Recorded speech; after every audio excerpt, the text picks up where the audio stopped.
Flavescens dorée, Berce du Caucase, Carpocaps des pommes. Autant de noms qui doivent vous paraître bien mystérieux, mais qui pourtant feraient frémir n'importe quel expert du monde végétal. Bienvenue dans le podcast qui traite de notre chère nature et de ces improbables bestioles qui nous pourrissent la vie. Un podcast réalisé par les équipes du réseau Fredon France, organisme à vocation sanitaire et à but non lucratif travaillant au service de la santé du végétal, de l'environnement et des hommes. Fredonnons. Une salade qui pousse, je trouve ça merveilleux. Fredonnons la nature.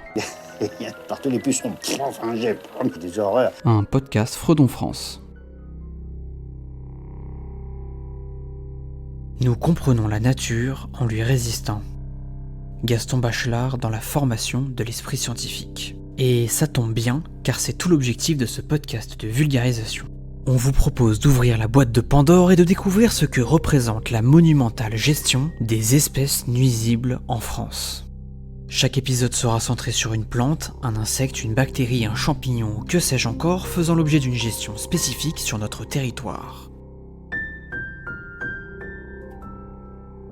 Nous nous appuierons à chaque fois sur le témoignage d'un professionnel devant gérer quotidiennement ces problématiques. On discutera biologie, écosystème, cycle de vie, enjeux sanitaires et environnemental, méthodes de lutte, bref tout ce qu'il faut savoir sur ces embêtantes créatures en une dizaine de minutes.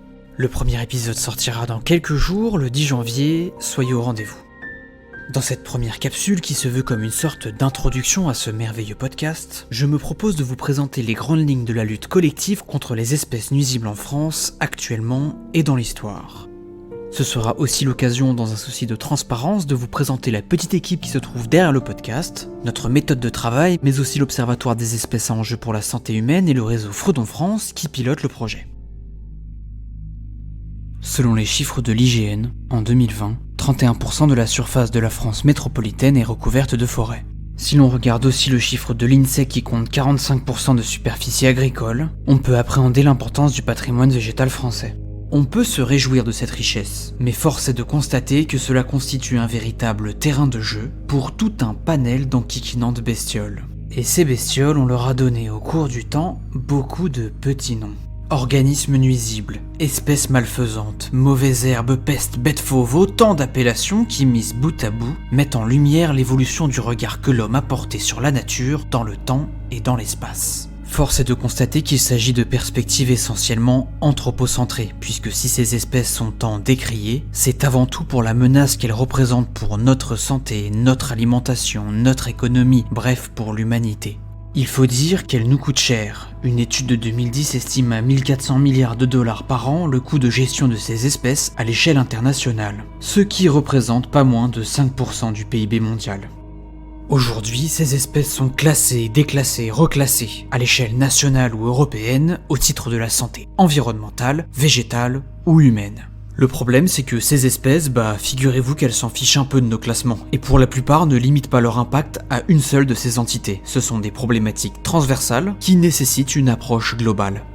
Ainsi, si nous allons ponctuellement évoquer les catégories intellectuelles et juridiques dans lesquelles l'homme a inscrit ces espèces, nous comptons sur vous pour garder en tête qu'il ne s'agit que de manière de compartimenter et donc d'appréhender plus simplement une réalité extrêmement complexe. Afin de coordonner la surveillance et la gestion de ces espèces, l'État français collabore avec de nombreux acteurs. C'est le cas par exemple de Fredon France, réseau national sans but lucratif, composé de fédérations régionales indépendantes et reconnues par l'État comme organisme à vocation sanitaire. Chaque région se saisit des problématiques inhérentes à son territoire et c'est par ce biais que nous réalisons ces interviews. Afin de présenter le réseau d'une manière plus sympathique, je suis en compagnie de son président, Thierry Paul. Alors, je m'appelle Thierry Paul, j'ai 63 ans et je suis arboriculteur dans le département de la Meuse. Mes principales productions sont la fraise et la cerise, Vigaro, et j'ai une autre activité. J'ai une société de prestation de services qui effectue des travaux de taille chez les producteurs fruitiers de Lorraine, et j'ai quelques clients avec des communes. Voilà. En tant que syndicat professionnel, Fredon France a un fonctionnement proche de celui des associations. Les administrateurs du réseau sont bénévoles et sont bien souvent en parallèle des agriculteurs en activité ou à la retraite. Alors aujourd'hui, le rôle du réseau Fredon France, c'est donc une fédération de fédérations régionales qui, suivant les Fredons, travaille alors en partie plus ou moins grande avec les services de l'État pour des missions de surveillance d'organismes réglementés, et également du fait de nos connaissances historiques sur l'utilisation des produits phytosanitaires.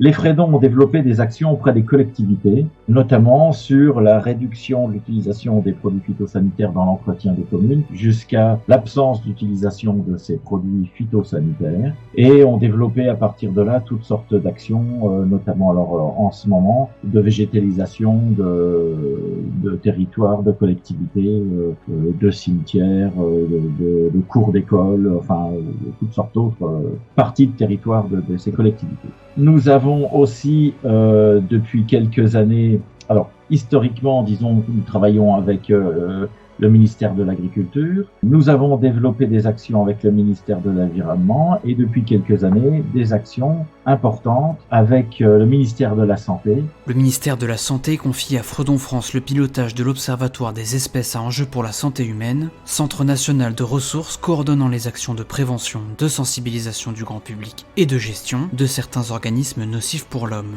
Ce podcast va vous proposer de voyager d'un bout à l'autre de la France, de comprendre les problématiques inhérentes à chacun de nos territoires, mais aussi de découvrir les méthodes de lutte et de surveillance que l'on met en place contre les espèces nuisibles. Il va sans dire que cette gestion collective ne date pas d'hier.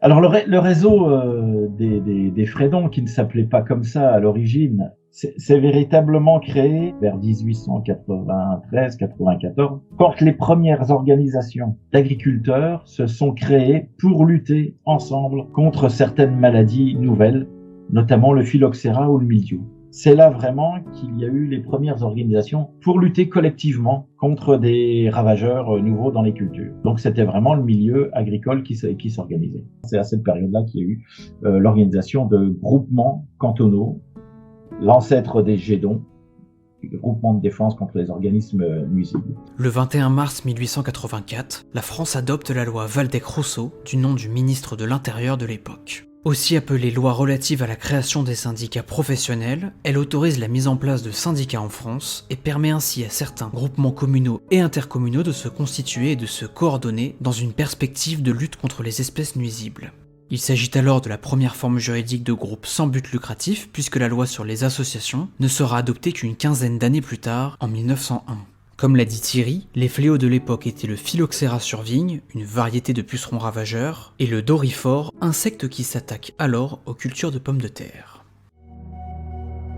À partir de ce moment-là, tout au long du siècle dernier, ces GEDON se sont créés, se sont développés sur tout le territoire quand il y avait nécessité de lutter contre des ravageurs existants. Ces groupements se sont vite organisés en fédérations départementales et très vite, dès les années 1930, une ligue nationale s'est créée, la Ligue nationale de protection des cultures. Et très tôt, cette ligue a toujours travaillé de concert avec les services de l'État pour organiser la lutte, parfois financer la lutte, pour établir des règlements officiels, des choses comme ça. Et tout au long, ensuite, après la Deuxième Guerre mondiale, dans les années 50-60, le service de ministère de l'Agriculture avec lequel nous travaillons beaucoup, c'était le service régional de la protection des végétaux.